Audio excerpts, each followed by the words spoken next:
지금부터 사교육 걱정 세상이 주최하는 연세대학교의 출신학교 등급제 적용 채용 비리를 규탄하는 긴급 기자회견을 시작하도록 하겠습니다. 먼저 무더운 날씨에 참석해주신 여러분들께 감사를 드립니다. 교육부는 지난해 학교법인 연세대학교 및 종합감사를 실시하고 그 결과를 올해 7월 14일에 발표하였습니다. 감사 결과 연세대학교는 총 86건의 지적사항이 적발되었는데 연세대학교 우려원의 2016년부터 2019년 채용 서류 심사 중 총 67회에 걸친 정규직 채용에서 출신 대학에 따라 등급을 구분하여 최고 80점, 최저 40점까지 차등 점수를 부여한 사실이 드러났습니다. 이에 사교육 걱정 없는 세상은 기자회견을 개최하여 연세대학교의 이러한 채용 관행을 강력히 규탄하고 나아가 출신학교 차별금지법 제정을 21대에 촉구하는 기자회견을 개최하게 되었습니다. 기자회견 순서는 회견문 낭독 후 질의응답을 받는 것으로 하겠습니다.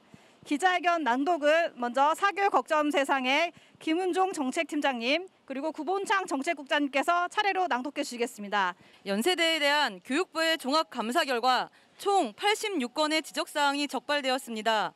국가의 재정 지원을 받고 있는 데다 교육의 공공적 성격을 상기할 때 한국의 대표적인 사립대로 꼽히는 연세대가 설립 이래 처음 종합감사를 받았다는 것이 놀랍기 그지없습니다. 이번 감사를 통해 연세대 국제캠퍼스 부총장의 딸이 연세대 대학원에 부정입학한 것으로 밝혀져 큰 논란이 되고 있는 가운데 채용에서 부당한 출신학교 등급제를 적용한 것 또한 드러나 사회적 물의를 일으키고 있습니다. 구체적으로 살펴보면 연세대 의료원은 2016년부터 2019년까지 총 67회에 걸친 정규직 채용의 서류 전형에서 출신 대학에 따라 등급을 구분하여 최고 80점부터 최저 40점까지 차등 점수를 부여했습니다. 교육부의 감사 결과에 따르면 연세대는 모모 학원에서 발행한 수능 배치표상 각 대학의 최상위 학과 점수를 기준으로 대학 순위표를 작성하고 그에 따라 지원자 408명에 대한 서류 심사를 실시하면서 출신 대학에 따라 5개 등급으로 구분하여 최고 80점부터 최저 50점까지 차등 점수를 부여한 것입니다.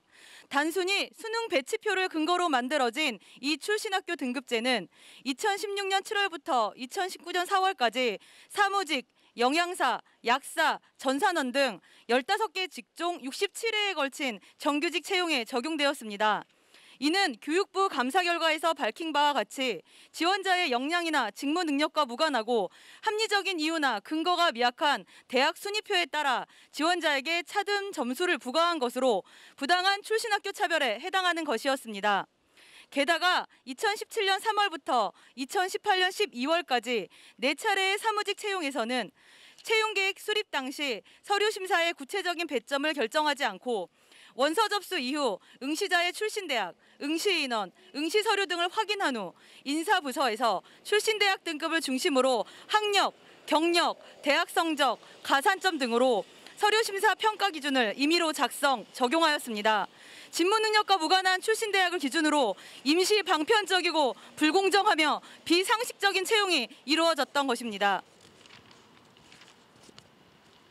이 임의의 평가 기준을 자세히 살펴보면 매해 세부 기준은 조금씩 달라졌으나 전반적으로 학력, 즉 출신 대학에 따른 최고 배점이 경력, 성적, 어학, 가산 점수의 최고 배점을 합친 점수보다 높습니다. 또 2019년의 경우에는 비관련 학과로 국내 20위에서 50위 대학을 졸업했다면 성적과 어학 점수에서 무조건 최고점을 받아야 해외 우수대, 국내 1, 3위 대학 관련 학과 졸업자와 겨우 경쟁이 가능했습니다. 이렇게 채용 과정에서 출신 대학의 영향력이 결정적이었음은 사무직 채용의 합격 인원이 출신 학교 등급에 따라 나열된 자료 3에서 확인하실 수 있습니다. 낮은 취업률 속에서도 철저한 기준으로 공정한 선발이 이루어질 것으로 예상하고 연세대학교 의료원에 지원한 청년들은 채용 기준도 정확히 알 수 없는 상황에서 출신 학교의 등급에 따라 촘촘하게 줄 세워지고 몇 년 전 입학 혹은 졸업했던 출신 대학으로 합격 여부가 이미 판가름 나 있었던 것입니다. 교육부는 연세대 의료원이 고용정책기본법의 학력과 출신학교 차별금지 조항을 어기고 평가 기준을 임의로 작성 적용했다고 지적하였지만 통보와 경고 정도의 솜방망이 처분에 그쳤습니다. 기업들이 채용 공고에서 학력을 제한한다던가 출신학교 정보를 수집해서 출신학교에 따라 평가하거나 가중치를 주는 행위 등은 합리적인 이유 없는 출신학교에 따른 차별 행위로 고용정책기본법, 국가인권위원회법에 반하는 행위입니다.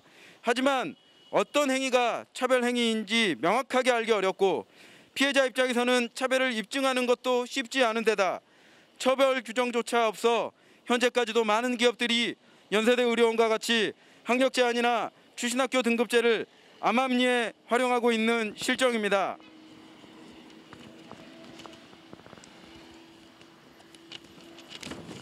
국가인권위원회는 일관되게 학력이나 출신학교가 업무 능력과 관련이 깊다는 객관적인 기준이나 합리적인 이유를 찾을 수 없다고 판단하여 왔습니다.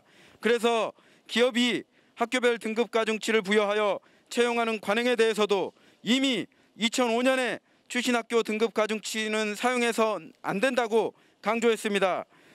인권위는 학교별 등급 분류 기준이 명확하지 않고 등급 간 점수 차이에 대한 객관화된 근거나 합리적 이유가 발견되지 않는다.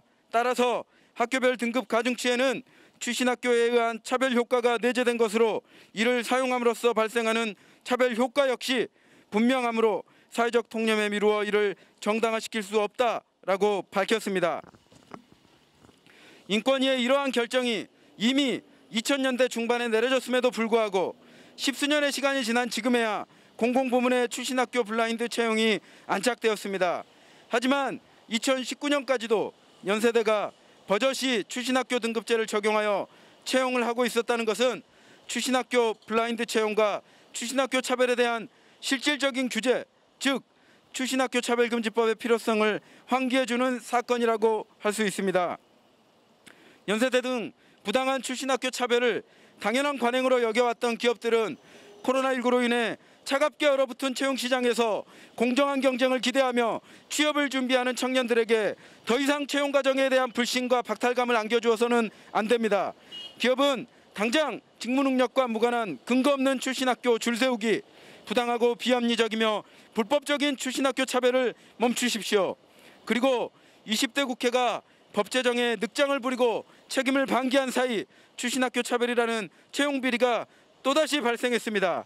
하나은행, 신한은행, 서울대학교 병원, 홈앤쇼핑 등에 이어 연세대까지 출신학교 차별 채용 비리가 얼마나 또 확대 반복되어야 이 학벌 사회를 끝낼 수 있습니까? 더 이상 이러한 사태가 반복되어서는 안 됩니다. 일하는 국회를 표방하는 21대 국회는 자고우면하지 말고 조속히 출신학교 차별금지법을 제정할 것을 강력히 촉구합니다. 2020년 7월 16일 사교육 걱정 없는 세상. 네, 이상으로 기자회견 낭독을 마칩니다. 혹시 기자님들 중에 질문이 있으시면 질문해 주십시오. 네, 없으시면 간단하게 구호를 외치고 기자회견을 마치도록 하겠습니다. 출신학교 등급제, 연세대는 각성하라! 각성하라! 각성하라! 각성하라! 국회는 출신학교 차별금지법 즉각 제정하라! 제정하라! 제정하라! 제정하라! 네, 이상으로 기자회견을 마치도록 하겠습니다. 네, 참석해 주신 여러분께 감사드립니다.